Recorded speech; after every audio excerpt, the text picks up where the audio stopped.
Imagine you could pick all your favourite moments from all your favourite TV stars and put them all into one show. Well, tonight I'm going to walk you through the best of the very best. I'll reveal the stories behind my favourite ever comedy sketches, how they came about, the genius behind their creation, and the sheer brilliance of the performances. But most of all, this is a chance to sit back, relax, and marvel at some of the most magnificent sketches ever to hit our screens.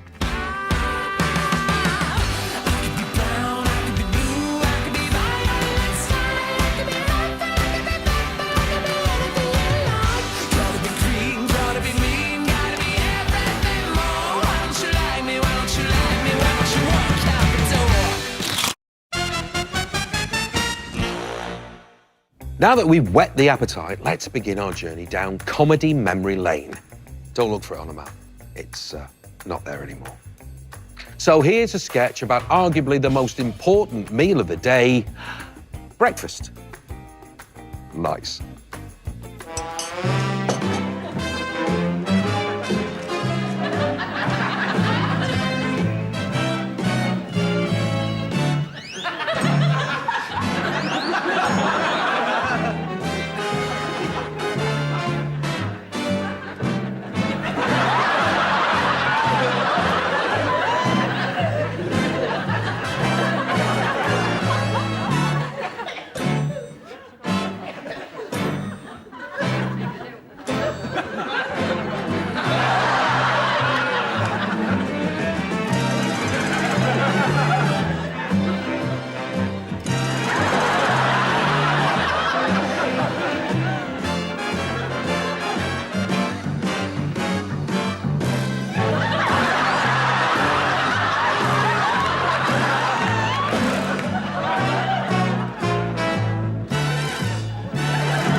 Whilst Morecambe and Wise were making their own early morning entertainment in the days before breakfast telly, now all we have to do is get up, switch on our TV sets for some full English comedy.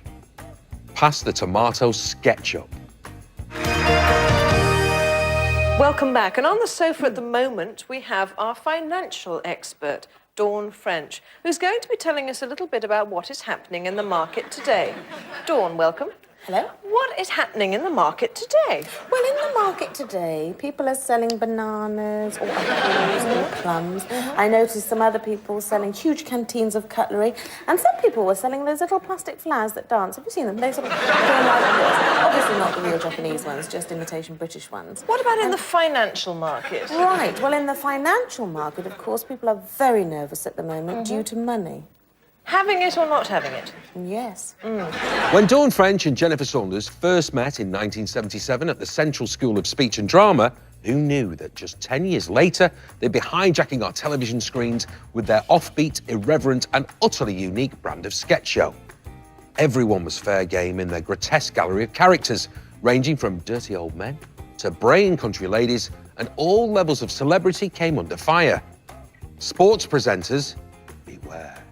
I'm glad to say that the weather has been kind. There's no news of any cancellations at all in this afternoon's football. So let's just run through the events that we've lined up for you this afternoon. Well, we've got 3 race meetings from Doncaster. big race of the afternoon is the 2:15, the handicap mile at Doncaster. I've got no E on my typewriter. Use an A. Use an A instead of the E. Could I borrow your Tippex? Oh, yes, I've got some in my props basket Also, down a lot here. of football as ever on the programme this afternoon. We've got reporters. I would love some. And cheese and chutney there for you. Smash. And a thermos of tea. Yes. Thought you might like. It just helps out Cheese and chutney. Smash. Just leave that there for you, all right? Nottingham Forest. But the big football news of the afternoon is, of course, the impending transfer, £1 million I'm going to transfer. pretend to use of my telephone. 22 Oh, well, I would, wouldn't I? You would be, yeah. United to- I'm going to as well. Shall I? Shall I? Also, there's motor racing. Grand Prix from Monza. And we that race, Nigel Mansell may not be a starter. That's exactly what the problem is, but Murray Walker is our reporter out there. The director, he wants us to move our things back in. May not make it over it this We'll never be seen now. Right, we've also got women's hockey this afternoon. That's always a popular event. 77,000 screaming in the studio. And now the 10 finalists. Miss Paraguay, Well, here she comes. Miss Finland, Here she comes. This is my one. 20 to 1 on her, Miss Finland. Miss Netherlands, Oh, she's stacked. Begging for it, she is. She's begging me for it. That's the one there. See, Miss Brazil. That's my girl. There you go, girl. Oh, I'll give her fulfillment, eh? I'll give her what? I could give her her what. one. Oh, give her 10. You want Miss Brazil too? Miss Italy, All right, Miss Brazil. Prepare me a salad. Apparently, after filming, Dawn and Jennifer would sometimes run around BBC Television Centre in those fat suits, goosing terrified secretaries. I'm not quite sure how that will play out today.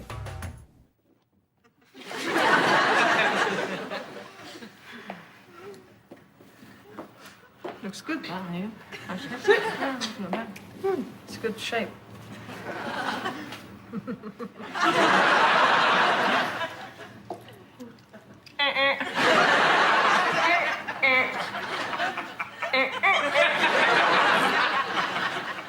I feel this bra, you know. Those are my nipples right there. Just I don't. Thanks, Brian. I don't know about you, but I like my comedy sketches like I like my coffee. Hot, sweet, and full of innuendo. Can I have 2 lumps, please? And coming up, we have plenty more heroes of comedy and their fantastically fabulous sketches. Thanks very much. Thank you, Brian.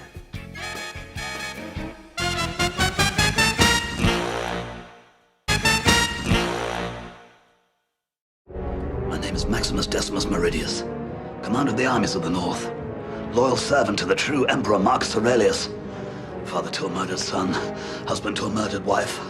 But that's when I called claims direct. Generous cash settlement within 90 days. So if a member of your family has suffered a fall at work, tripped on a loose paving stone, or been brutally slaughtered by the Emperor's soldiers, call claims direct today on MCX XXVI. It's MCX XXVI. If our lawyers don't win your case, they'll receive no fee. And I'll see personally. They are put to the sword. Welcome back to our cornucopia of cracking comedy sketches. Now, some say that imitation is the sincerest form of flattery, but when it involves the shameless Lee Francis and a load of handmade, ludicrous latex masks, this might not necessarily be the case. Francis is now best known for his bleach-haired, ginger-mustachioed entertainer, Keith Lemon. But it was surreal sketch show Bo Selector that catapulted the comedian to fame in 2002, mercilessly lampooning celebrities such as Scary Spice, Craig David, and dear old Richard and Judy. How could he?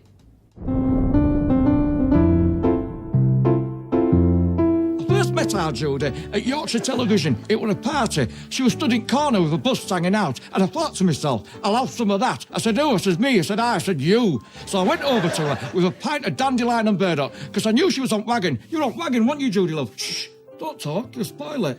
Every time she opens her mouth, she spoils it. So I went over to her, pint of dandelion and burdock, gave her a drink, and then I had a little go of her breast. I had a little go of your breast, didn't I, Judy? And you liked it. Shh. Please, don't... Honestly, love, don't talk. You make a fool of yourself. She makes a fool of herself. So we're there having a drink and that. Hold on a second. Is it going to... Look there.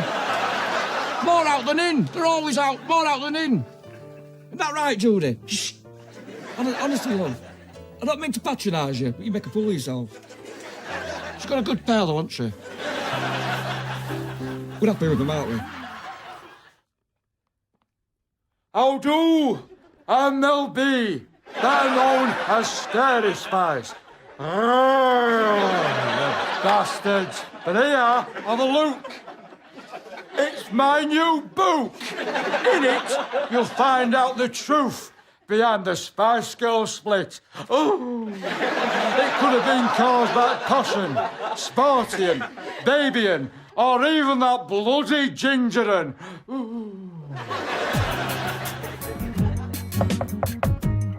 Hello? It's Craig David. Hello, Ron. Mum, what are you doing? I'm looking for that tape where you were in school play when you were little. Oh, don't put that on, Mum. Why?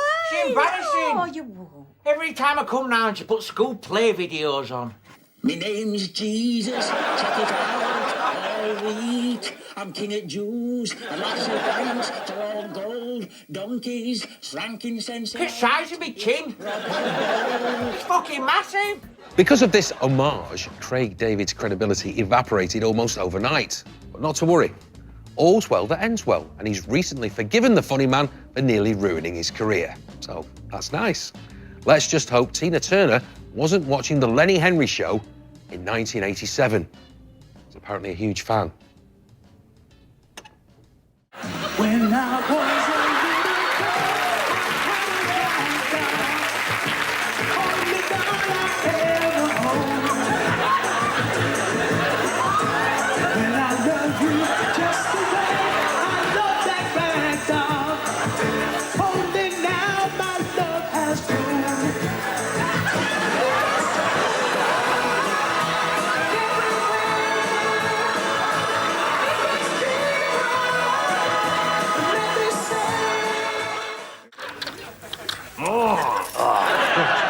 a A great cup of soup. What incredible new flavour is this, then? Tell you what, for a bit of holiday fun, see if you can guess. It's quite countryside-y. It's almost highway-y. It's not countryside-y. It's more, office blockish. What is it, Dad? It's tea. Could you? Of course it's not tea. What do you think this is, Victorian Britain? But what incredible new flavour is this? Jim was right. Hey, Wayne. Yes! Nice one, Jim. The eagle-eyed among you will have spotted comedian Paul Whitehouse. Who's that? Alongside Vic Reeves and Bob Mortimer in this cup of soup comedy carry-on. Whitehouse spread his sketch-writing favours widely in the 90s, famously befriending Harry Enfield and creating a gobsmacking gallery of comic characters, including Fab FM's pop-tastic jockeys of the disc. Half-baked. I like to think of you as part of the furniture here. Sir, we like to think of ourselves as part of the furniture. It's a great honour to be thought of as furniture, sir. Of course, as you know, it's good sometimes to just move the furniture around a bit, isn't it? I know what you mean, sir. I had to move me telly the other day. The sun was just a sort of a catch in the screen, and I couldn't see old Nicey here doing the pops. So, yes, it really is important to move furniture around sometimes. Fantastically wise words, mate, in a Chippendale Mungers type way. Thanks, mate, because you really should move furniture. Yeah, so talking of which, I've been thinking of moving you two. Sir, do I hear the snap, crackle and rock of people eating their brekkie while we're on air? No, it's more like the clink-clink of people stirring their Horlicks. You don't mean? It can't be. Not Radio quiet? I think you two will be just the ticket for the radio quiet and mumbling around midnight spot. No, sir. You can't promote us upstairs to radio quiet. Not with Doddery Dudley Doddington. Glory of Funny Farm. Jimmy Old. I'm quite literally flabbergasted. I'm phenomenally gobsmacked. Well, BBC Two is closing down now, but if you're a night bird, don't forget that Radio Quiet is on air all through the night to keep you company through the wee small hours. Hello, Whispering Mike Smash here. And a bumbling Sir Dave Nice. And a big hello to all you truckers out there. He's bonkers, isn't he, in a sleepy sort of way. And we're here to guide you through the night with some of the very best in adult-orientated, mega, middle-of-the-road mungus, light country jazz sounds. And a big hello there to all you truckers. Paul Whitehouse and flatmate Charlie Higson were writing for Harry Enfield when they saw the potential for a sharper, speedier kind of sketch show. According to Higson, the equivalent of a greatest hits album.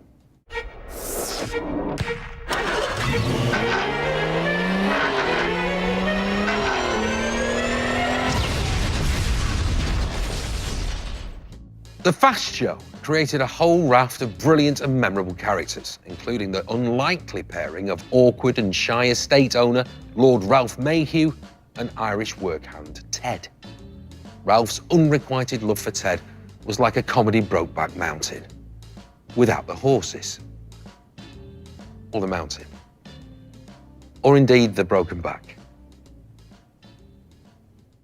Ted, there's something I need to speak to you about. I nominate Mr. Mayhew. Sorry? No, forfeit. You have to say tomato. I beg your pardon? You've got to put a vegetable in front of each word in the right order. Look, so it goes, right? Tomatoes, aubergine, potato, turnip, carrot, asparagus, then you add one of your own, and then it's back to tomatoes again. Yes, I'm sorry, I really have no idea what... No! Forfeit! Tomato you, aubergine have, potato two, turnip say, carrot thee, asparagus right, broccoli vegetables. Tomato or aubergine, it's potato A, turnip forfeit. It's a drinking game, sir. Ted, I really do need... I'm very sorry. Under normal circumstances, believe you me, I would like nothing more than to join you in your game, but not tonight, please. Go on, sir, go on. It'll be a bit fun, sir. Ted, really... Tomato, ears, aubergine, your, potato, drinks. It's all right, I got a new nominee. Well, hey! It's a private matter. Bong! Tomato, it's aubergine A, potato, private turnip matter. Oh, see, you're in the hang of it now, that's right. That's right, don't be embarrassed, sir. Go on, it's just a little bit of fun. Tomato, Ted, aubergine, your, potato, wife's, turnip, dead. The Fast Show ran for 3 series from 1994 to 1997, and it didn't just have its groupies on this side of the pond. So when a Hollywood superfan came knocking at the BBC's door, Paul and Charlie were only too happy to oblige. Yeah, right. You must have needed some prize bazookas in your time, as you Americans like to call them, sir. Have you ever added it up, sir? Must be a bewildering number. Gushing torrent of young ladies. An avalanche of quim. A mountain of minge. Cornucopia of... Suit you, sir. Suit you, sir. Now, sir, single or double-breasted? I do apologise, sir. That sounded like a smutty innuendo, didn't it? Like a bit of smut, sir. Suit you, sir. Suit you, sir. Suit you. Suit you. Suit you, sir. Suit you. What? Will you just build me a fucking suit? There you go, sir. We'll measure you up. Do you like being measured up, sir? Oh, go on, Kenny. Sir. Shoot you, sir. Get him, Kenny. That's it, sir. That's it. Come on, sir. Join us, sir. Come over, sir. Johnny Depp said the Fast Show was the funniest thing he's ever seen on television and described this brief but memorable cameo as one of his proudest achievements and a highlight of his career. Coming up, more legends, but this time of the comedy variety, and later, arguably, the most groundbreaking sketch show of all time. Who left this parrot here? He was conveniently placed, wasn't he? He looks a bit pale, though. Is he all right?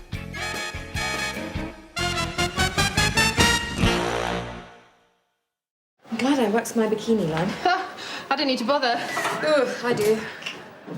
Right. Lindsay,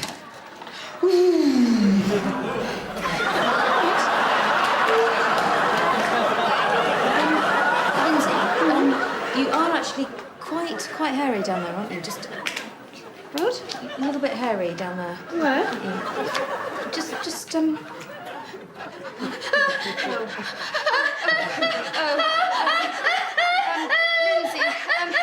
it's okay.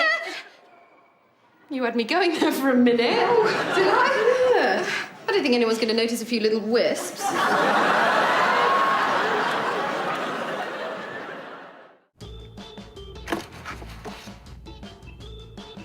Sarah Alexander there with Doone McKeon, who's inadvertently managed to get Bobby Ball trapped inside her swimsuit.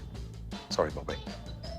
Take 4 funny women, put them in a fast-paced sketch show, don't allow any catchphrases or celebrity references, give it a left-field name, and you've got the original and Emmy award-winning Smack the Pony. Those pony smackers could take any mundane situation and make it ludicrous, whether it was simply parking a car or working in an office. Although, to be fair, some of it was a little bit pants.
While Smack the Pony kicked comedy catchphrases into touch, in 2004, there was a new pretender to the sketch show throne who brought the catchphrase back with a vengeance. She exploded onto our screens with a galaxy of comedy characters and proper in-your-face funny.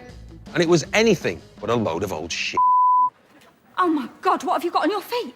I'm too scared to look. Look at them now. Jesus creepers. That is well bad. I think it's nice to let your feet breathe. Are you a Christian, miss?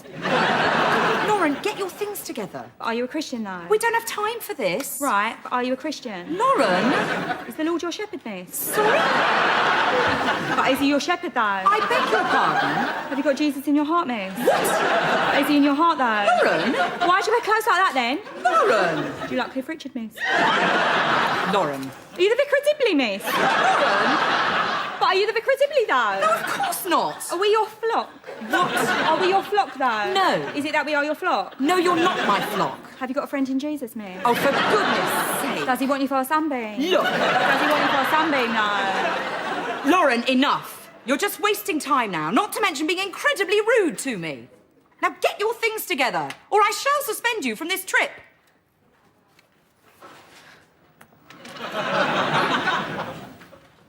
Am I bothered? Lauren! Am I bothered, though? Look, don't make me do this. I ain't doing nothing because I ain't bothered. You'll regret this. No, I won't because I ain't bothered. I mean what I say. Do I look bothered? I don't understand why you do this. I don't understand why you wear that. Lauren. Don't give me. Come on. Don't give me. Now, come don't on. Care, mate. Lauren. Don't give me. Lauren. Don't give me. Lauren. Don't give me. Stop Ask it. me if I give. Ask me if I give. Lauren, stop it. Don't give me. Lauren. Don't give. Stop it. Don't give. Come on. Don't give. Stop I ain't it. bothered. I don't care. I'm not. Do I look bothered? No. Do I look bothered, though? No. Is my face bothered? No. Is my face bothered, though? No. I ain't bothered. Come I ain't on. bothered. Now, Face. Lauren, Look. no. Bothered. You. Face. Now. Look. Sandals. You. Look. Look. Bothered. Question. Look. Face. Bothered. Cliff. Tambourine. Bothered. Bothered. I ain't bothered. Catherine Tate there, playing a girl half her age. And talking of not acting your age, see what I did there? Throughout the 1970s and 80s, legendary comedian Les Dawson donned a wig, frock and cardi and teamed up with old pal and Coronation Street favourite Roy Barraclough in an affectionate parody of two old Lancashire ladies.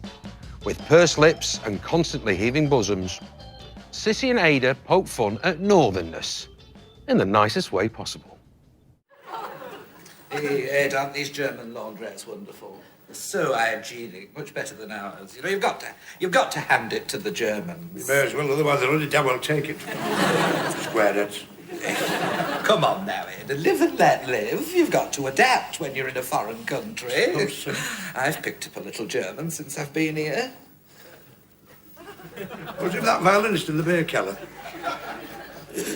Oh, I'm talking about the language. Whenever I can, I always slip into the vernacular. So do I. It's the rich food. Mind you, I'll say one thing for the Germans. What's that? They certainly know what's good for them. Hey, Ed, you've been dumb.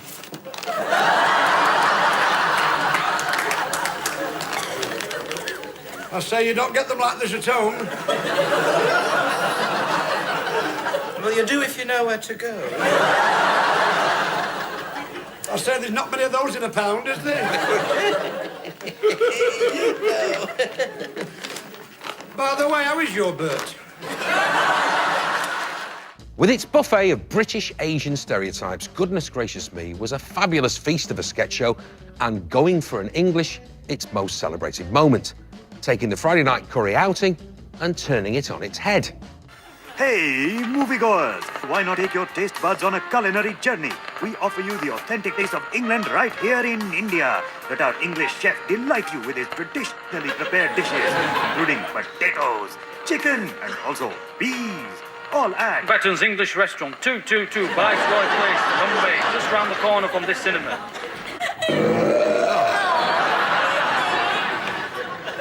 Damn it, yaar. Bombay is the restaurant capital of India. So how come every Friday night we end up here, eh? Because that's what you do, huh? You go out, you get tanked up on lassis, and you go for an English. Yeah. I mean, it wouldn't be a Friday night if we didn't go for an English, innit? All right, mate. We're ready to order now. I think Sir is feeling unwell. No, don't worry about him. He's fine. He's all right. He's never sick. Yeah, what's your problem, Sonny, eh? We come here every week and spend lots of money, eh? You should be grateful, you should be grateful. Shut up! Leave it. He's all right, he's waiter, you know. He's a mate. I say, James, you're my mate, aren't you, James? James is my mate, you know. It's James. James, yeah, that's what I said, damn it. Hey, hasn't he got lovely pale skin here? It's really nice and pasty, you know? Yeah, but you know what they say about white men, don't you? Okay, Jams. Right, first up, we'll have 10... No, 12. 12 bread rolls. And bring some of that fancy stuff. Kya hota hai ye? Butter. Ah, butter, yeah. Okay, main course. What's everyone having, huh? What's the blandest thing on the menu? Scampi is particularly bland, sir. I'll have that. And bring a fork and knife. As we've already seen, comedy sketches can come in all manner of guises. They can be silly, surreal, risque, unpredictable, cutting edge, or just plain daft. But one thing that unites all great sketch show comedy is that time and time again, no matter how often you watch it, it's always laugh out loud funny.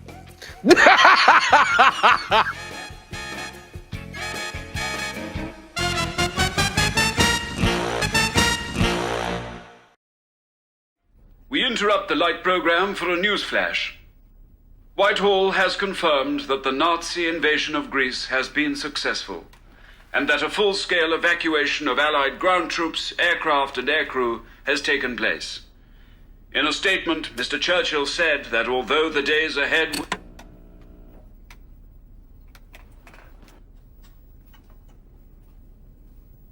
I bought some really nice trousers in Camden. Yeah? These were hardcore with all pockets and shit. You're going to wear them in the plane when you're doing fighting and this and that? You know what? What, blood? I isn't allowed. No way. For sure. They ain't uniform or something. I can only wear uniform. This is me. There's awesome trousers, man. This is them. You've got to wear uniform. That's so unfair. That's like massively disrespecting of your trousers. You know what I'm saying? Yes, comedy sketches provide a perfect way of reversing situations to give audiences something they didn't see coming. And back in the late 90s, Alexander Armstrong and Ben Miller were two celebrated purveyors of this dark art, specialising in sketches that subverted classic scenarios, which is like massively disrespectful, isn't it? Saw you out with a dog the other day. How is the old thing? 4, 5, 6 missing. You know, I had a spot of trouble with my dog last week. I was sitting there watching the old CSI Miami when the dog comes in, dragging along its, excuse my French, backside, and leaving this great long stripe of shit on the car. 789 extruded. So I took the little fella to the vet, and do you know what she said? She said, his glands need draining. Apparently you have to stick your fingers into the dog's anus. 10, 11, 12 rotating. Feel for the swollen gland and give it a good squeeze between your thumb and forefinger. And the stuff that comes out, I mean, it's absolutely putrid. 14, 15 missing. But I've been doing it every day since, and the carpet's as clean as a whistle. Oh. Yes, bottom or backside humour, as I like to refer to it, can play an important part in comedy sketches. And what's more, as you will see in one of our next offerings, these masters of mirth can turn things completely on their head without disappearing up their own. Kevin Armstrong is no ordinary 12-year-old. Come on, let's get you ready for school. Everyday tasks like going to school, eating a family meal, or even going upstairs to bed Be careful. present an enormous challenge. Okay, jumper coming now. Obviously, Kevin can't see very well, can he, darling? And that's because instead of a face, he's just got another arse. Continuing the sensitive freak show series, we'll be telling the uplifting story of one boy's extraordinary bravery, as if that's what you're interested in, rather than the fact that he's got an arse for a face. Lords!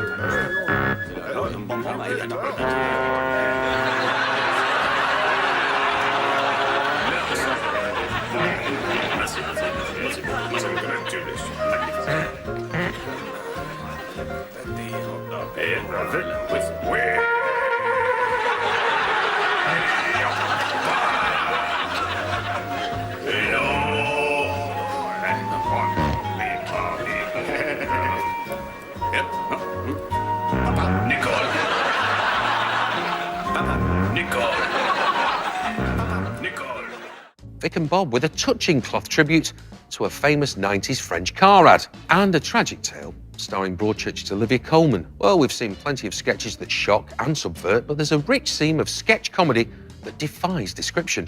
In fact, they're actually just plain bonkers. Yes, there's nothing us Brits like more than a bit of absurdity. Whether it's a low-tech ad campaign for an Olympic bid, a recently deceased rock star chomping on a jockey, or a pair of grown men in panda suits about to get down and dirty. Well, we love it. Here. What? Are you what they call a giant panda? Well, I've never had any complaints, put it that way.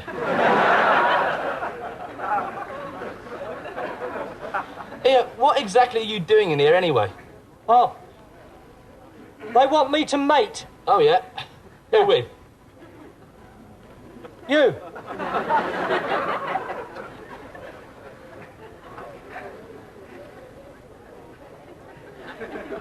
Pardon?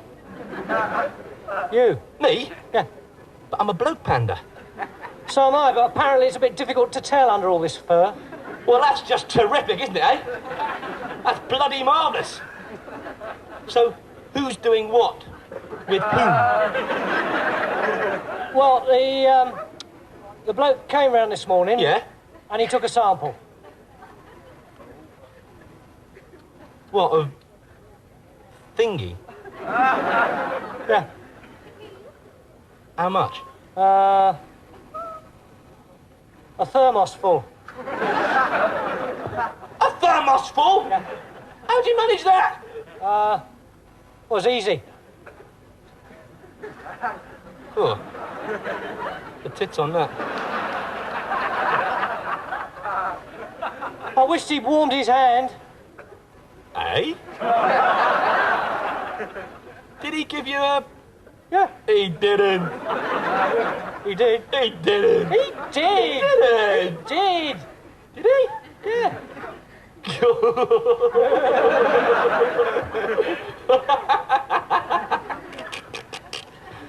That's a funny old job, isn't it? Yeah. I wonder what he puts on his passport. Panda wanker. Because they prefer the weeds of the plain, the jockeys spend long periods in the open, risking attack from hunters, like the artist formerly known as Prince.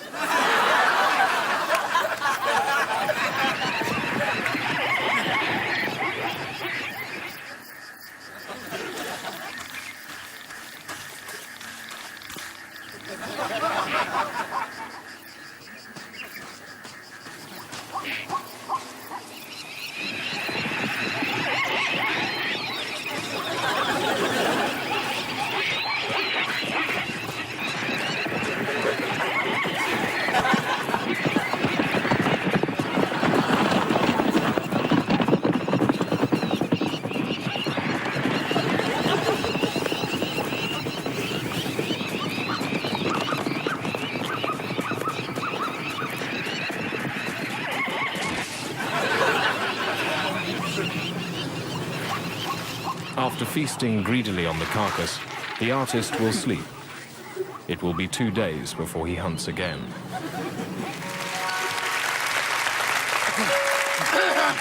Pop-a-dum, pop-a-dum, pop-a-dum. Pom pom. Pop-a-dum, pop-a-dum, pop-a-dum. Pom pom. Pop-a-dum, pop-a-dum, pop-a-dum. Pom pom. Pop-a-dum, pop-a-dum. Pom pom. Tiddy-bum, tiddy-bum, tiddy-bum.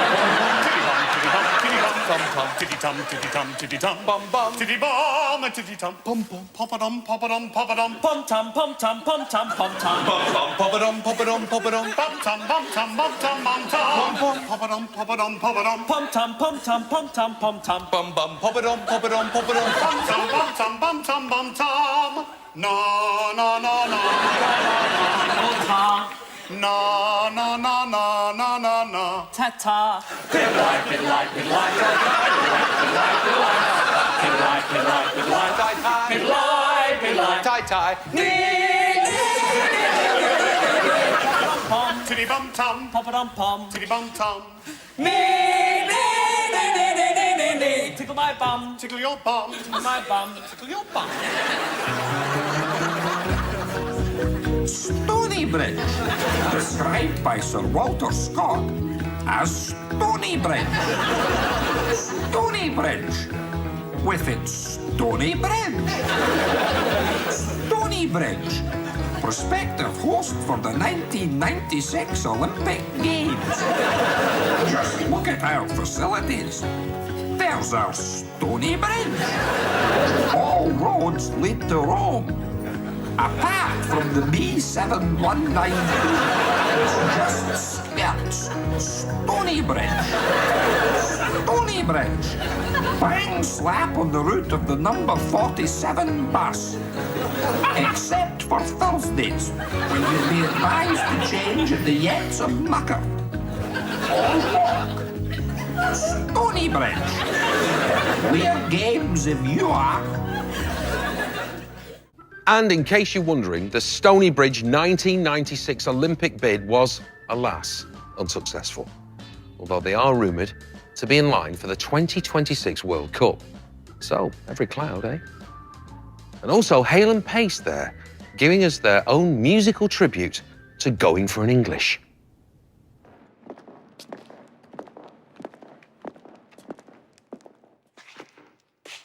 Good evening. As you may or may not know, we are... The management. We manage things. And tonight, we're managing a brand new show for two very funny geezers by the names of... Hale and Hale. Hale and Pace. Well, it's only one funny geezer then, isn't it? Come on, Ron, show willing. You show me yours first. When we first thought of the idea for this show, we came to LWT. Limp Wrist Television. And we went straight to the top man. Because we don't bother with no underlings. I do. I'll wear boxer shorts. So we went to the top man and we told him we want a very large budget. Yeah, call Joey with blue feathers. He's got his own cage and a ladder with a bell at the top that goes ding-a-ling-a-ling. So he gave us the show, as long as we promised not to go over the top. As long as we promised not to spend too much money. So we promised, didn't we, Ron?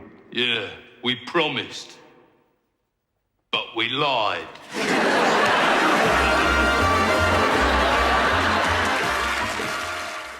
Hale and Pace again with their most infamous characters, the two Rons. And later on, we'll be cranking up the comedy sketchometer of Menace to overdrive with two more legendary Ron knees.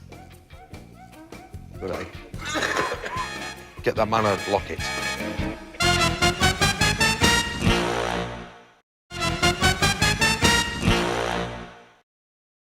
But you know, I often think we were happier then, although we were poor. Because we were poor. Aye. My old dad said to me, he said, money won't bring you happiness, son.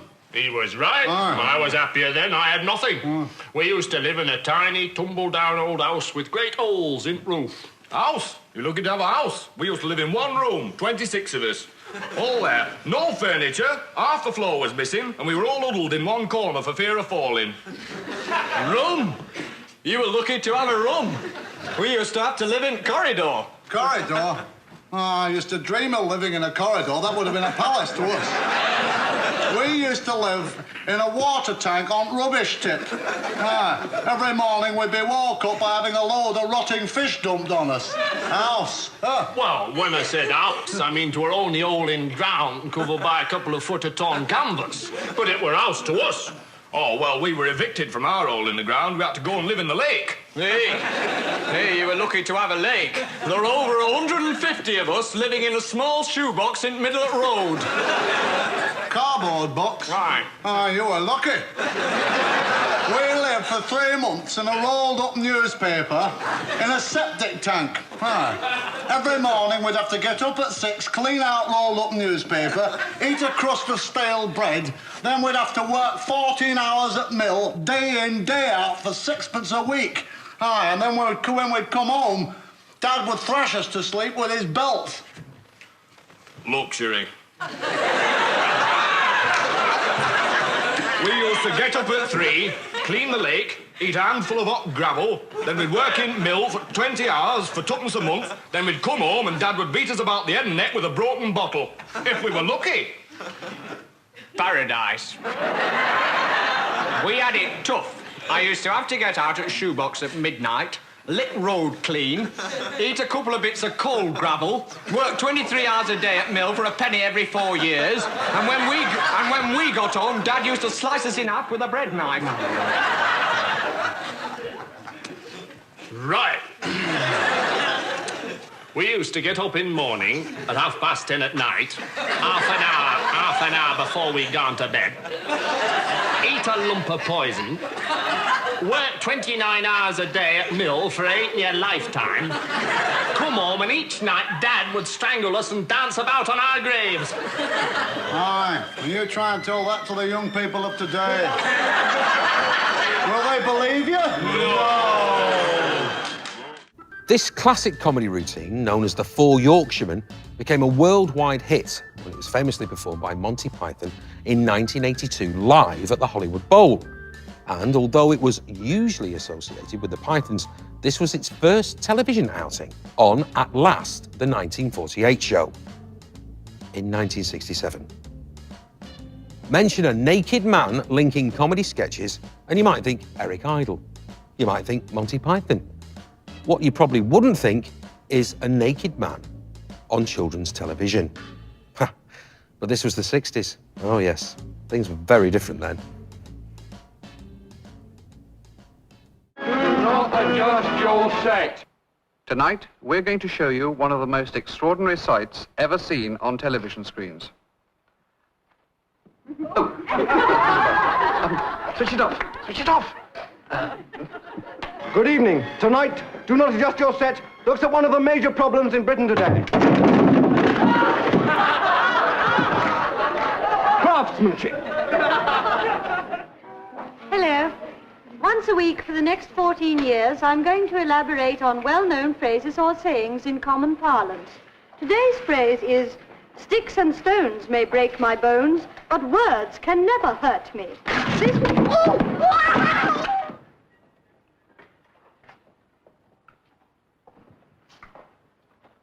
Afternoon. Afternoon.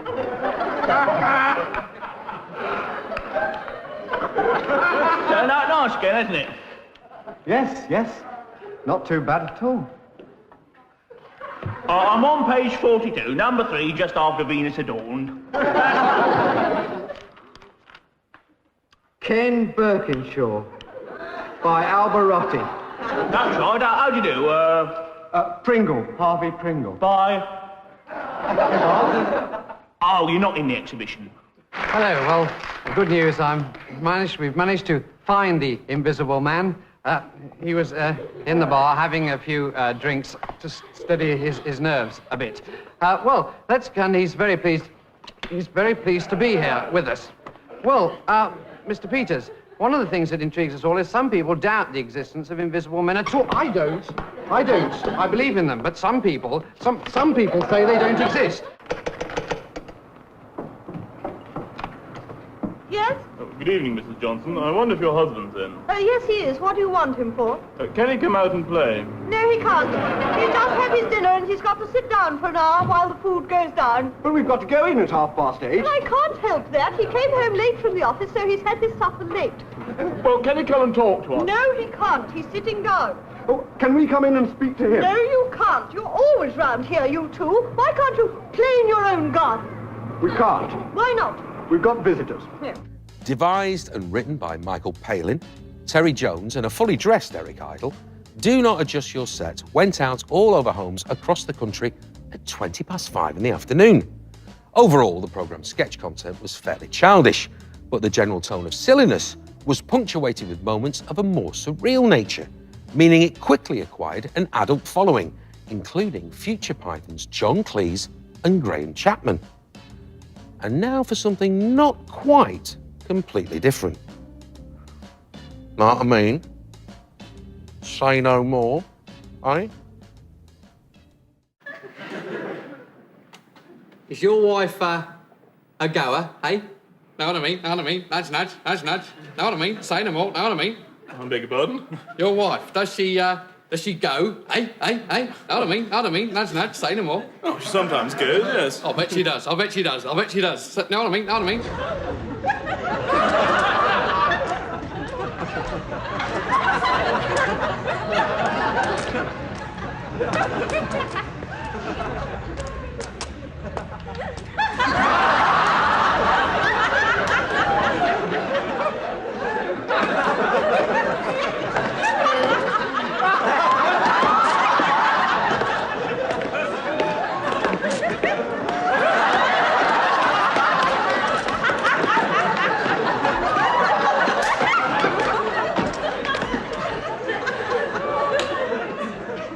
Good morning.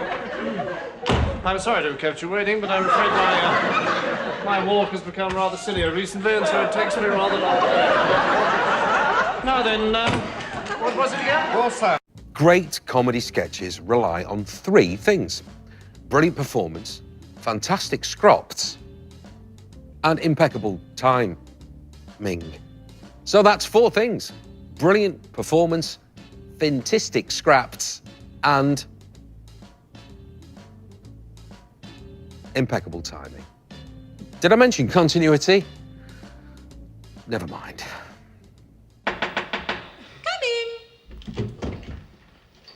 Trouble at mill. Oh, no. What What sort of trouble? One on crossbeam's gone out askew on treadle. Pardon? One on crossbeam's gone out askew on treadle. I don't understand what you're saying. One of the crossbeams has gone out askew on the treadle. But what on earth does that mean? I don't know. Mr. Wentworth just told me to come in here and say that there was trouble at the mill, that's all. I didn't expect a kind of Spanish Inquisition. Nobody expects the Spanish Inquisition. Our chief weapon is surprise. Surprise and fear. Fear and surprise. Our two weapons are fear and surprise and ruthless efficiency. Our three weapons are fear and surprise and ruthless efficiency and an almost fanatical devotion to the Pope. Amongst our weapons. Amongst our weaponry are such elements as fear. I'll come in again. When the first episode of Monty Python's Flying Circus, or We Went to Oxbridge, Let's Laugh at Northerners, was broadcast on BBC One on the 5th of October 1969, the mixture of absurd, surreal, risque innuendo and observational humour changed the comedy sketch show landscape forever. It developed an almost fanatical following and is often cited as the most influential comedy series of all time. Traces of Monty Python DNA can be found in other shows, its catchphrases repeated and often parroted. Parroted? Yes, really. Parroted. Parroted.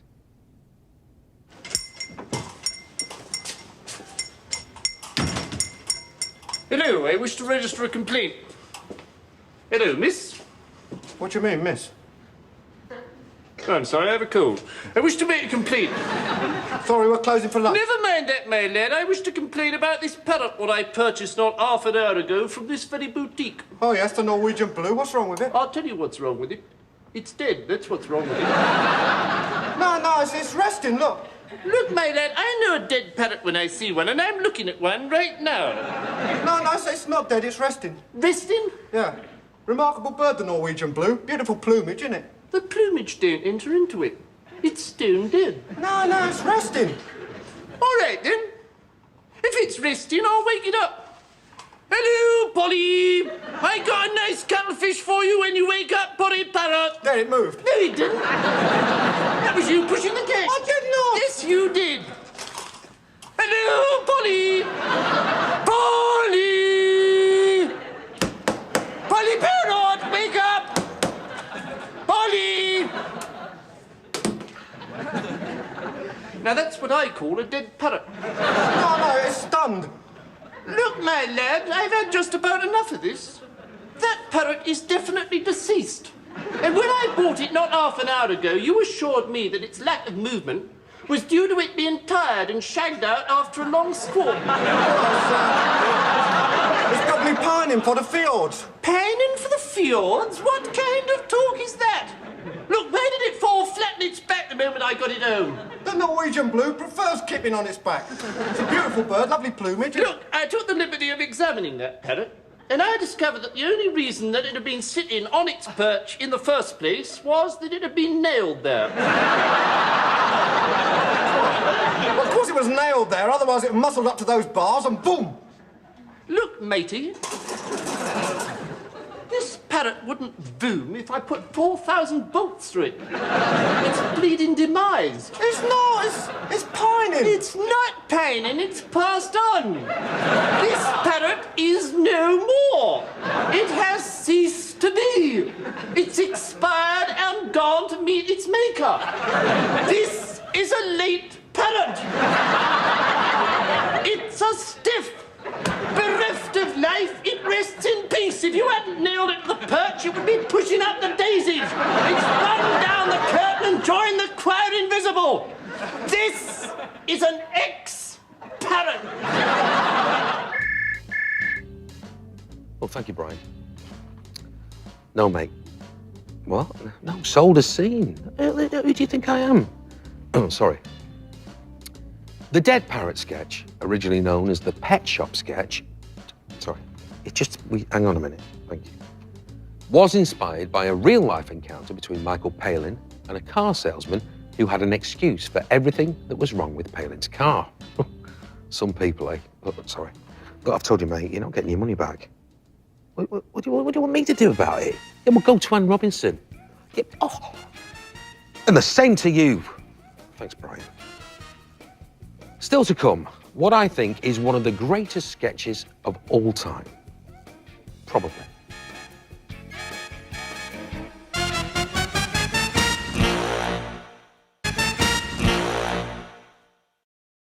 I look down on him because I am upper class. I look up to him because he is upper class. But I look down on him because he is lower class. I am middle class. I know my place. Invited by David Frost to appear in his new satirical show, The Frost Report, was the first time Ronnie Barker and Ronnie Corbett had worked together. And once they finally got rid of that tall fella, I wonder what happened to him.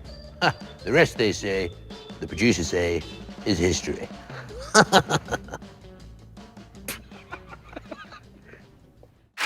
evening. I'm appealing to you tonight on behalf of those unfortunate people who have difficulty with worms. They just can't say their worms correctly. Now, my name is Poktapodger Smish, and I'm an eminent drain sturgeon, and I'm squeaking to you tonight as the Secretary of the Loyal Society for the Pronunciation of Piss Pronunciation.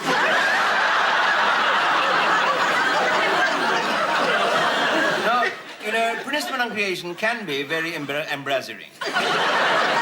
If you go up to the vicar, meaning to say, dower to you to hey, vicar, and it comes out as Yawahui Oide, vicar, you don't half feel a twit. Some people even use entirely the wrong worms, and this can be very unfastenate all round. I remember twice a dong lime ago, an old angler exploded to me, I haven't fought a king all day. course he hadn't. You don't find many kings to fight on the River Itchen. He meant I haven't caught a ding or thing.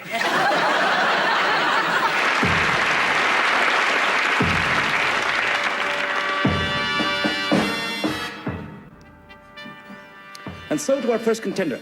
Good evening. Your name, please. Good evening. In your first heat, your chosen subject was answering questions before they were asked. This time, you have chosen to answer the question before last each time. Is that correct? Charlie Smithers. And your time starts now. What is paleontology? Yes, absolutely correct. What's the name of the directory that lists members of the peerage? A study of old fossils. Correct. Who are Len Murray and Sir Geoffrey Howe? Burks. Correct. What is the difference between a donkey and an ass? One's a trade union leader, the other's a member of the cabinet. Correct. The Two Ronnies Mastermind sketch is a masterclass in sketch comedy writing and one of the finest examples of their work. Their big break came when they were asked to fill in for a few minutes during a technical hitch at an awards ceremony in 1970. In the audience was head of light entertainment Bill Cotton and BBC One controller Paul Fox, who were so impressed by their performance that they were given their own show the following year. Probably one of the greatest decisions in comedy history. The Two Ronnies ran from 1971 until 1987, ruling the Saturday night schedules for almost 17 years. And as sketches go, this next one is the daddy of them all. Yeah, thanks, Brian. I think they've got the gist of what it will be.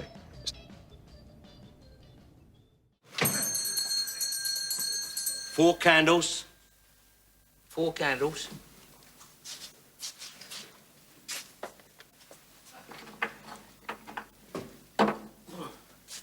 Here you are. Four candles. No, four candles. Well, there you are. Four candles. No, four candles. Handles for forks.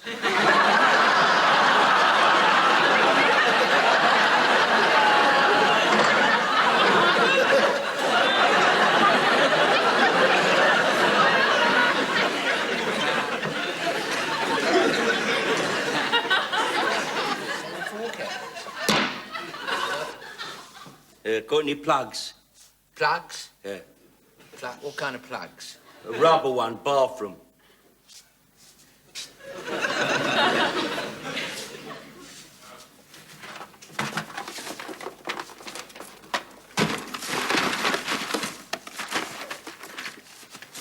What size?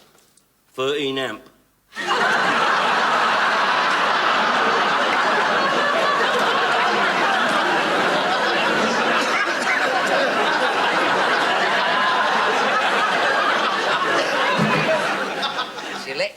Electric bathroom plugs, you call them. Trade, electric bathroom.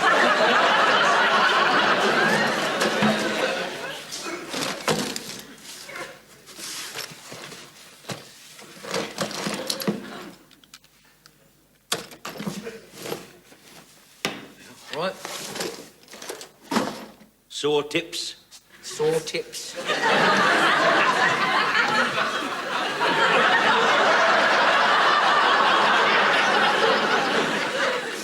What do you want, ointment or something like that? No, saw tips, but covering the saws. Tips. No, we haven't got any. Coming in, but we haven't got any. Got any O's? O's? O's.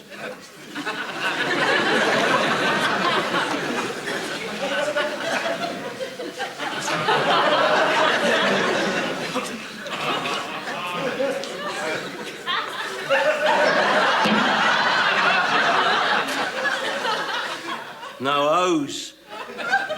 O's? I thought you meant O's. O's. You say O's, you said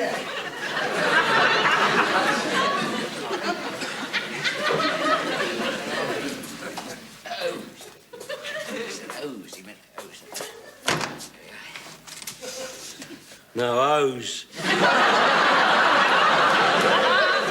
O's? What a... Oh! You mean pantyhose, pantyhose. No, O's. O's for a gate. Mon repose. O's. Letter O's. Letter O.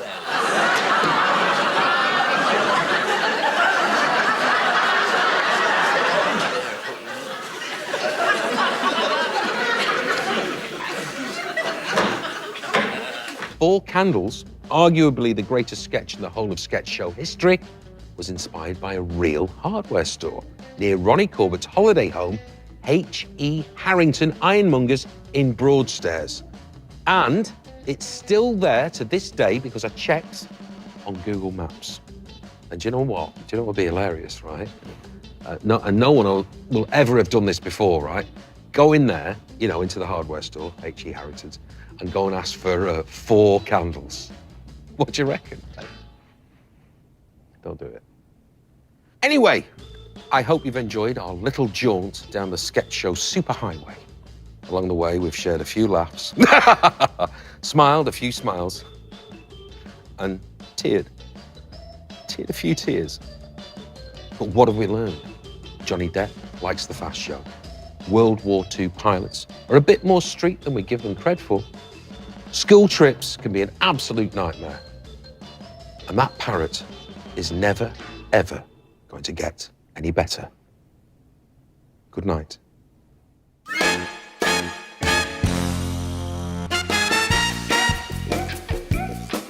So, do you like a Whopper or is your thing a Big Mac? The burger wars are on in brand new McDonald's versus Burger King, Monday at 9. Next, Katie Price is sparing us all and sticking to miming as she takes on Ben Fogle in Lip Sync Battle UK.